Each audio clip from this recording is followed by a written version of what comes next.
Yose aba ari kuvugwa hirya no hino mu Rwanda, mu karere ndetse no ku isi hose muyakurikira kuri uno muyoboro wa YouTube Inkuru TV. Iyo wakanze kuri subscribe cyangwa s'abone ukoresha ururimi rw'igifaransa uba mu ba mbere bayaronka ubwa mbere. Reba munsi y'iyo video maze ukanda ahantu handitse ijambo subscribe cyangwa s'abone ukoresha ururimi rw'igifaransa. Muri kano kanya tubazaniye amakuru yihuta cyane ari kuvugwa mu karere.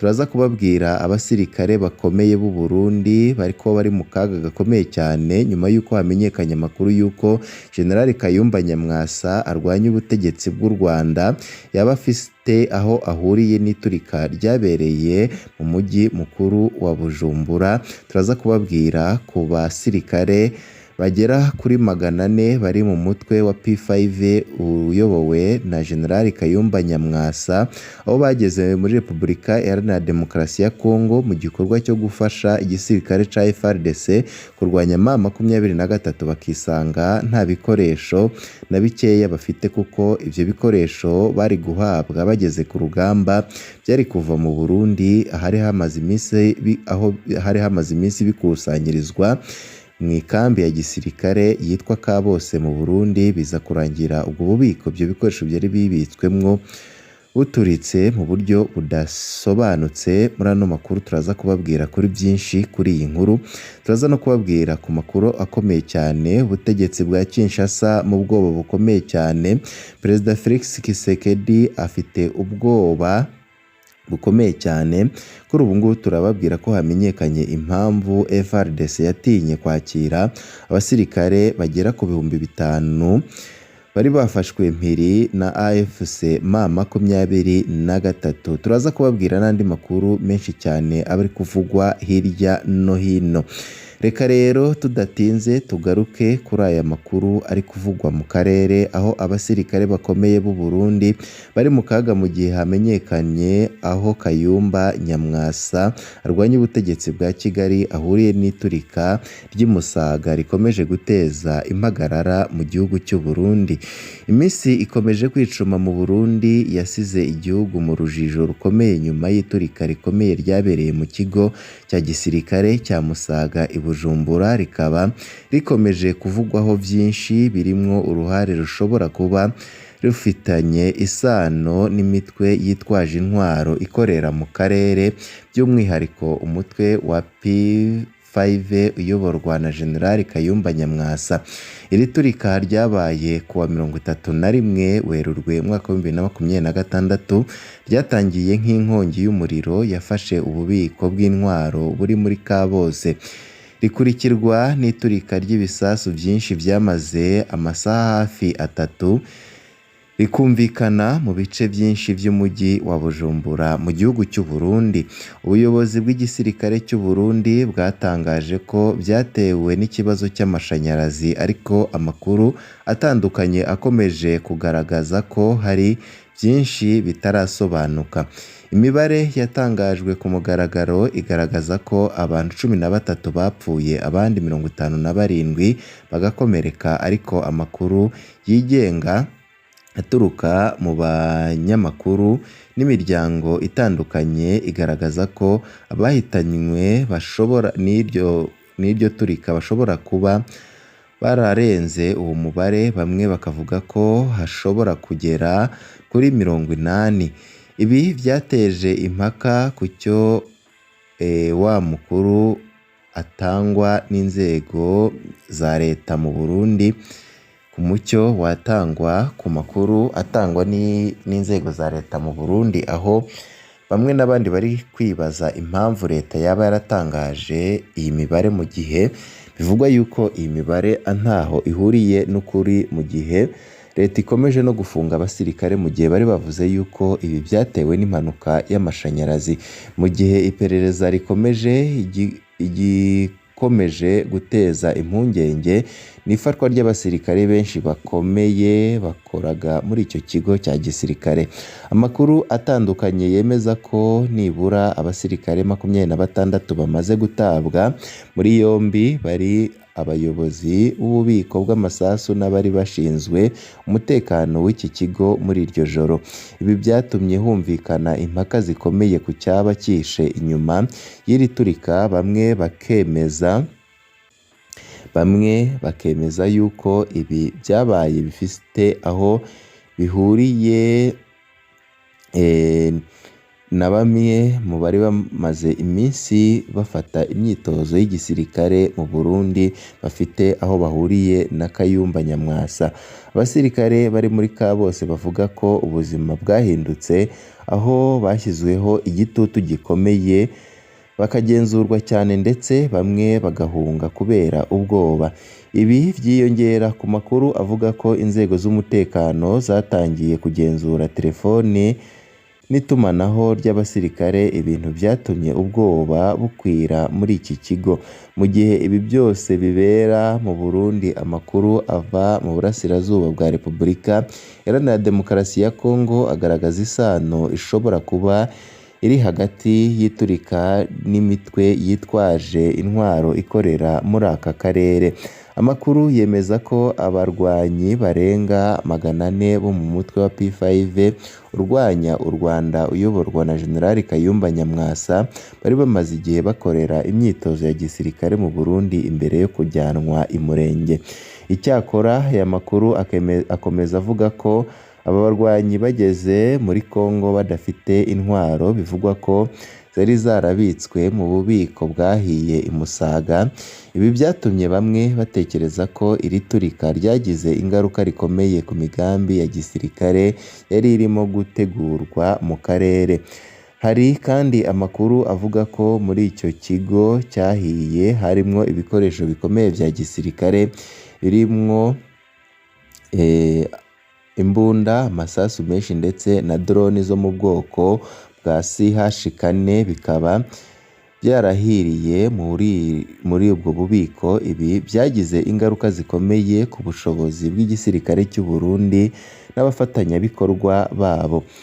Ku rundi ruhande, amakuru yakomeje kuvugwa ko ku mbuga nkoranyambaga agaragaza ko General Kayumba Nyamwasa yaba yarakomeje gukorana n'indi mitwe iri mu karere ndetse ko hari n'itumanaho yaba yaragiranye n'abayobozi b'igisirikare harimo General Makenga wamubwiye ko yinjiye mu muriro utazima. Ibintu byongeye kuzamura impaka ku ruhare rwe mu bibazo by'umutekano biri mu karere. Abasesenguzi bavuga ko kuba umutwe wa P5 wa Kayumba Nyamwasa wari ufitanye isano n'ububiko bw'intwaro bwahiye, kuko byari bitegekanyijwe ko abarwanyi bawo nibasoza imyitozo idasanzwe bahabwaga bazahita bahabwa intwaro zari muri buriya bubiko. Bishobora kuba ari imwe mu mpamvu iri turika rikomeje gukurikiranwa n'amaso menshi. Iri turika ryagize ingaruka zikomeye ku baturage b'u Burundi, aho benshi bahunze ingo zabo kubera ubwoba bw'iri turika, abandi bakangirizwa imitungo yabo.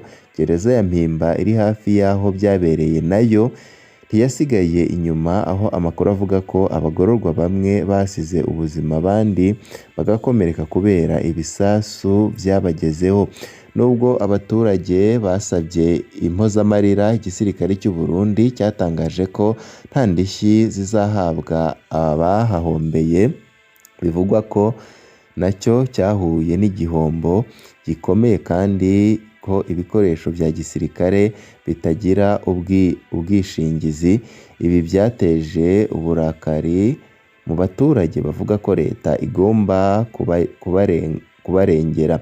Icyakora ikibazo gikomeye kwibazwa ni benshi ni ukumenya ukuri ku cyateye iri turika. Ese koko ni impanuka y'amashanyarazi nk'uko leta ibivuga, cyangwa hari igikorwa cyateguwe cyishe inyuma yabyo?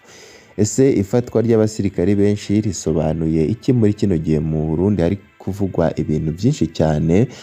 hari kuvugwa n'iy'umwuka mubi wa kudeta. Mu gihe ibisubizo by'ibi bibazo bigishakishwa, igihugu cy'u Burundi gikomeje kuba mu bihe bikomeye by'umutekano, aho impagarara zikomeje kwiyongera, abasirikare bakomeye bagashyirwa mu kato, abaturage barakaye cyane ndetse bakaba baranatakaje icyizere, n'akarere kose kakaba kari mu rujijo ku cyerekezo cy'ibi bibazo biri mu Burundi, aho havugwa n'umwuka ukomeye mubi wa kudeta. N'amakuru tukibandanya gutohoza, turaza tubabwira ibishyashya. Hamenyekanye nk'uko nari nabibabwiye mu ntango z'aya makuru, impamvu FARDC yatinye kwakira abasirikare bagera ku 5,000 bayo bafashwe mpiri na AFC M23.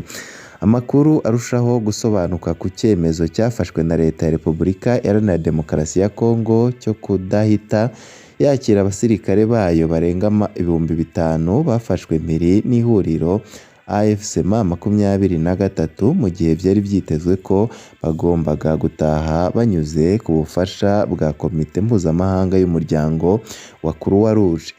Aba basirikare bari mu bihugu byinshi bafatiwe, cyane cyane aba basirikare bari mu bihumbi byinshi bafatiwe cyane cyane mu mirwano ikomeye yabereye mu mujyi wa Goma no mu nkengero zawo mu mpera za Mutarama mwaka wa 2025, aho AFC M23 yigaruriye ibice byinshi by'ingenzi. Bamwe muri bo bacumbikiwe mu kigo cya gisirikare cya Rumangabo, aho iri huriro ryavuze ko ribafashe neza cyane nk'imfungwa z'intambara. Ku wa 8 Werurwe mwaka wa 2026, AFC M23 yatangaje icyemezo cyo kurekura abasirikare 5,000, igaragaza ko ari intambwe igamije gutanga icyizere mu biganiro by'amahoro n'ubutegetsi bwa Kinshasa. Byari byateganyijwe ko yuko Croix Rouge izabafata ikabageza Kinshasa, ariko byageze mu kwezi kwa Mata mwaka wa 2026, leta ya RDC itaragaragaza ubushake bwo kubakira. Radiyo mpuzamahanga y'Abafaransa RFI yatangaje ko impamvu nyamukuru iri inyuma y'iki cyemezo ari ubwoba bukomeye buri mu buyobozi bwa Kinshasa, aho bakeka ko aba basirikare bashobora kuba barahindutse cyangwa bakaba bafite imyumvire idahuye n'iya leta. Umwe mu bantu ba hafi ya Perezida Felix Tshisekedi yaragaragaje impungenge yibaza impamvu AFC M23 ihatiriza irekurwa ry'aba basirikare, ndetse inakeka ko hashobora kuba hari indi nyungu yihishe inyuma y'iki gikorwa. Icyakora hari indi mpamvu ifatwa nk'ishingiro rikomeye kwemera kwakira aba basirikare, byaba ari ukwemera ku mugaragaro ko igisirikare cya RDC cyatsinzwe bikomeye muri uru rugamba. Abasesenguzi bavuga ko kuba abasirikare benshi bafatiwe rimwe ari ikimenyetso cy'igihombo gikomeye mu ngabo za leta, bityo ubutegetsi bukaba bushobora kuba bushaka kugabanya ingaruka z'iyo shusho ku rwego rwa politike n'imyumvire y'abaturage. Ikindi cyagarutsweho n'iki kibazo cy'amasezerano yo guhanahana imfungwa. Nubwo AFC M23 igaragaza ubushake bwo kurekura aba basirikare binyuze muri gahunda zifashwa na Croix Rouge ndetse n'ibiganiro bya Doha, leta ya RDC yo irashinjwa kudashyira mu bikorwa igice cyayo cyo kurekura imfungwa zirenga 700 zifitanye isano n'ihuriro. Ibi byatumye haba kutizerana gukomeye hagati y'impande zombi. Hari kandi impungenge zishingiye ku mutekano w'imbere mu gisirikare. Kinshasa ishinja AFC M23 ko yakira bamwe mu bahoze ari abasirikare bayo ikabinjiza mu mutwe wayo wa gisirikare, bityo ikaba itinya ko nabo baba bagiye kurekurwa bashobora kuba barinjijemo ibindi bitekerezo bishya cyangwa bakaba bashobora kuzatera umutekano muke mu nzego za leta. Byongeye, amategeko akakaye yashyizweho n'ubutegetsi bwa RDC ku basirikare bahunga urugamba cyangwa bemera gufatwa mpiri nayo ari mu byongera ikibazo.